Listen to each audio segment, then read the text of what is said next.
माशाल्लाह। सो उम्रा उम्रा माशाल्लाह।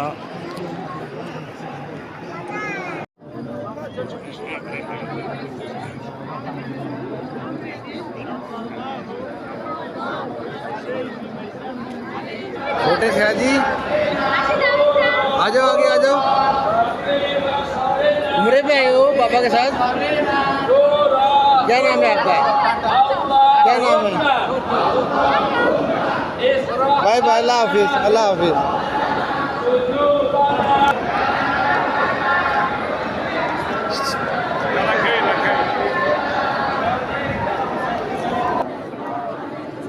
अस्सलाम वालेकुम। हेलो, क्या हाल है? क्या नाम है आपका? बड़े होके याद रखो कि बाबा ने हज कराया था, आपको उम्रा कराया था। ये याद रखना बड़े होके भी, ठीक है ना? अल्लाह हाफिज।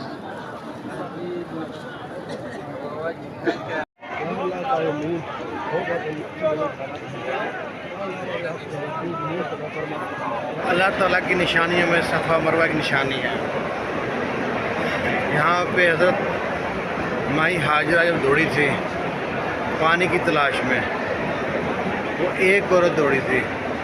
आज यहाँ पे पूरी उम्मत मुसलमान उसकी नमी कर रही है। और माई हाजरा की जो थी ना, सुन्नत को पूरे कर रहे हैं यहाँ पे। और यहाँ पे जब अहराम जब सफ़ा मरवा रही करते हैं, बहुत से लोग ख्याल नहीं करते और कंधा जो है ना उसका ढकते नहीं हैं। यहाँ पे कंधे को ढकना चाहिए। माँ 9 महीने बच्चे को पेट में रखती है और बाप छोटे होते बच्चे को कंधे पे बिठा के दुनिया दिखाता है।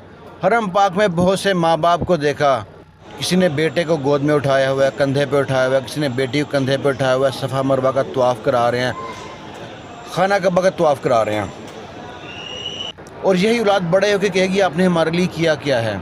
ये बच्चा है, इसकी उम्र भी ज़्यादा है, लेकिन बाप को इसका बोझ नहीं लग रहा। पता नहीं क्यों फिर बेटा जब बड़ा हो जाता है तो बाप का बोझ लगता है। सफ़ा मरवा करते वक्त वैसे ही चलना बहुत मुश्किल होता है, लेकिन उसने अपने बेटे को कंधे पे उठाया हुआ सफ़ा मरवा का तवाफ़ कर रहा है। काश ये वक्त इसको याद रहे कि मेरे माँ बाप ने मेरे लिए छोटा था तो कितनी मेहनत की थी, मुझको कली से फूल बना दिया था। आज मैं ताकतवर हो गया हूँ, तो क्यों ना अपने माँ बाप का आसरा बनूँ, उनका सहारा बनूँ, उनकी लाठी बनूँ। आ जाओ, आगे आ जाओ। उम्रे पे आए हो पापा के साथ? क्या नाम है आपका? क्या नाम है? बाय बाय, अल्लाह हाफिज, अल्लाह हाफिज।